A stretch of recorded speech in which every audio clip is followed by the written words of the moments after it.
So I've been uploading a PvP of this game where I'm playing the Axis, and my opponent playing the Allies asked me to make a guide on naval invasion. So today, I'm going to be teaching you guys about naval invasions. Well, let's start with the mechanics. The mechanics are actually quite simple. You have naval units, many of which I've gone over in my unit guide. If you haven't seen that, I suggest looking at it. It will save us like 30 plus minutes here. And you have amphibious transports, and this is going to be kind of the main thing. As a quick summary of the most important type of unit here, there are three types of transports. If I right click, for example, here on this HQ, anybody next to a friendly port, not what looks like it's connected, but next to on a land hex, can go into a transport. This is just for normal sea transport. It's cheap. It's to get from one friendly port to another. And amphibious transport, you see you have -1 because this start date actually cheated us a little bit and gave us more than we should have. And long range amphibious transports. The main difference between all of these is you cannot use a normal transport for an amphibious invasion, naval invasion. You cannot do that, because you need to only land it in a friendly port that has at least a certain amount of supply. An amphibious transport is what we're looking at right here. When you have someone in an amphibious transport, they will need to prepare, but then every turn that they are at sea, they will start losing supply. You see, these guys don't have 10 supply, they have 8. This implies they've been at sea for 2 turns. Even if they're in a port, you can't get their supply back up. So only put units in an amphibious transport when you know you're ready to invade rather soon, because a supply will then affect their overall efficiency. Any kind of amphibious unit can actually deal damage as it goes in for an attack. You can see the name of what is in something, like the Patton amphibious transport. That's how we know that General Patton is in here. For example, we got some cores here. I'm just gonna go ahead and I'm gonna move up this core towards Syracuse. We can see there's an enemy garrison there.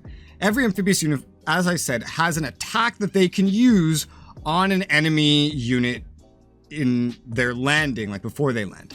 You could use other things to try to attack, such as battleships, etc. But do note that ships, when attacking land, they do aim for the actual hex and not the unit atop the hex. So you might actually want the assistance of some tactical bombers or other non-strategic, non-maritime bombers, for example, in helping clear the way. And this can also come from carriers, but carriers are very bad at bombing units on land. They're better providing air support. So just for an example, we take these tactical bombers here and we'll send them to go bomb. And there was no enemy, air in range, so nothing tried to stop us. This weakened the enemy. It did not hurt them, unfortunately, but it weakened them. We can then take our amphibious transport and use its free attack, quote unquote. Consider it paid for with the transport. And it only gets 1. You see down here, strike 0 of 1. It does not get that back. Then you just go ahead and land the troops. Sometimes you might take landing casualties, but then you get another attack, even if you forcibly move. Now, you can't do this with normal amphibious transports. With a long-range amphibious transport, and, let me just show you this real quick. If I pay 90 APPs to set this out to sea, this is what a long-range amphibious transport looks like. Now, unfortunately, I have to be in a new turn to really properly use it. Ooh, that's a wrong button press. But if I double-clicked this, for example, I would get to move even farther, like any naval unit, just to show you an example. And I would actually still get to land and attack, but I wouldn't get to use the free strike unless I then waited another turn. So you want to pace out your approach. With amphibious transports, you only really get one option, but we'll go ahead and attack, and there you go. Successful amphibious landing. However, there's some things to note here. This is a core, and this is perfectly fine for a mass amphibious invasion with normal amphibious transports, for example, such as this. Because if we get an HQ, for example, Patton over here to Syracuse, we have the town now, and we'll have an HQ to spread supply. That's really cool. That's really great and all. However, that's not it. You see, there's more stuff here. If we landed but didn't take any towns, then every unit now not connected to a source of supply next turn would end up with no supply, because units only carry enough supply for the turn they're in, and then they get resupplied based on the supply values that you have on your supply map generally. There is an exception to this, and that exception is a special forces unit. There are no special forces unit here, but for example, here's one such unit, 3rd Marine Special Forces. So any special forces unit, they play by a little bit of different rules. First off, they can go on any kind of transport, but especially the long ranges where you usually want these kinds of units on, even if they don't border a port. They will try to favor a port when next to one. They used to not do that, fun fact. But I could put them out to sea, for example, anywhere, and they'll be ready anywhere. Long-range amphibious transports are different because if they're in a port, they actually won't lose any supply, which is great. So keep them in supply as much as possible. And since they're long-range, they can move much further once they have a turn to prepare. This is great for, you know, a Pacific Island campaign or plotting an invasion of Australia or the DEI or things like that. Whereas these normal amphibious units are better for these short-range sorts of invasions like the English Channel, hopping between that, and also going between Africa into Italy, for example. However, their attack values are going to be generally the same. However, the long-range one costs more, so whatever one worked for you. But those special forces are definitely special because, in fact, if I took the special forces, right, and then I landed it, say, right here, and I didn't take anything, then I would start at, say, 10 supply, however much supply I had on the transport, and then I would count down by 1 every turn until I got into supply that matched my remaining amount of supply or exceeded it.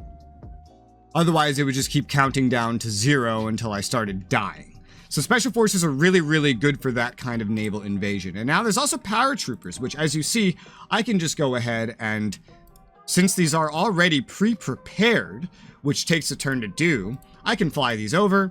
And assuming there's no enemies to worry about, I can just go ahead and land. You see, we did take some landing casualties, and here we go. Paratroopers can be useful for naval invasions. They can also be useful for other kinds of invasions, but paratroopers are going to need to be used in shorter range naval invasions like this one, because they can only fly as far as the planes that carry them can bring them. They do not get the bonuses that a special forces get. They do not get their own infinite supply. They're very lightweight. When they land, they're at the mercy of whatever supply is there next turn, but they will at least have the supply that they started the turn with for, you know, the turn that they're here. It's just that they won't get to move very much. They won't get to do very much. So make sure that they are accomplishing critical things when you use them. So to sort of go over, this is how transports work, amphibious and long range as well. These are the special types of units that do interact with things like this. You know, you have your bombers, make sure you have fighters from somewhere to assist you as well. You can bombard hexes with ships, but do note that that's more of a better way to prepare for an invasion than to do during an invasion, because a battleship is going to be aiming for the hex, not the unit on it, which is going to lower supply and other things like that. Strategic bombers can also help to that effect as well. And in the case of areas that rely on ports like Malta, just simply surrounding ports with 2 or more ships is a way to slowly drain supply from them as well, which is also something technically that works on land units with other land units as well. But those right there, that is all the mechanics of naval invasions. Now that you know how the mechanics of these naval invasions work, why is there just a lone carrier over here? That's so weird. Let's talk about the strategy behind them, because I feel like some of you will want to know that. I've already kind of talked about when to use certain transports and things like that, but when do you do certain invasions and how do you do them? Well, one thing I mentioned already is, for example, the island hopping in the Pacific. This is best done with long-range amphibious transports, because the normal ones, you know, they're just really not going to cut it. Special forces are preferred. Generally, escorting them with some kinds of ships would be good. Carrier fleets especially would be useful.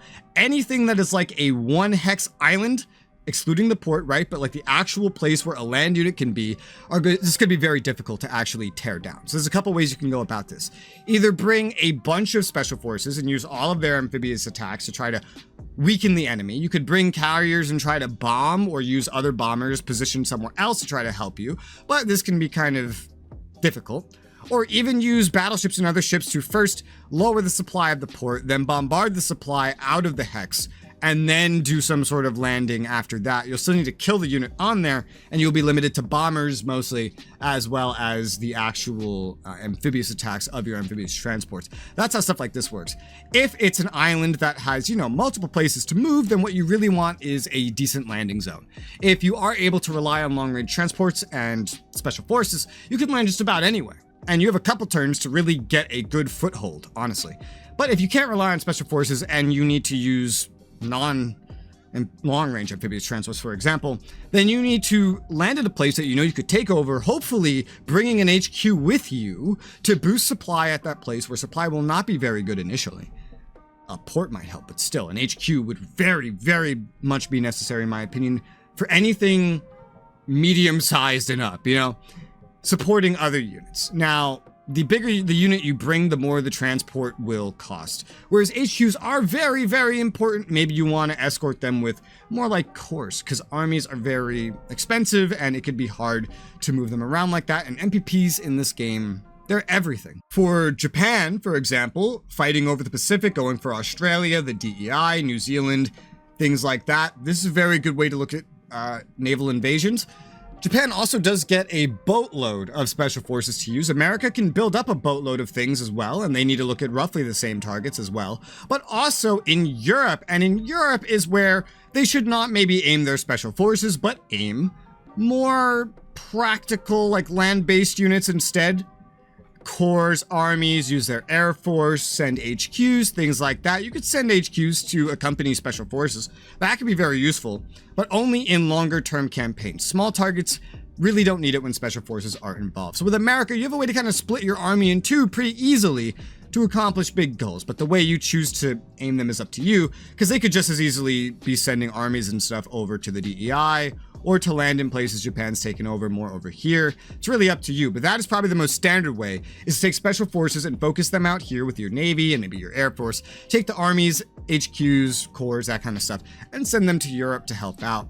Britain will mostly be transporting stuff, but you know, naval invasion targets alongside the US will include an Operation Torch to take over Northern Africa, going into Italy.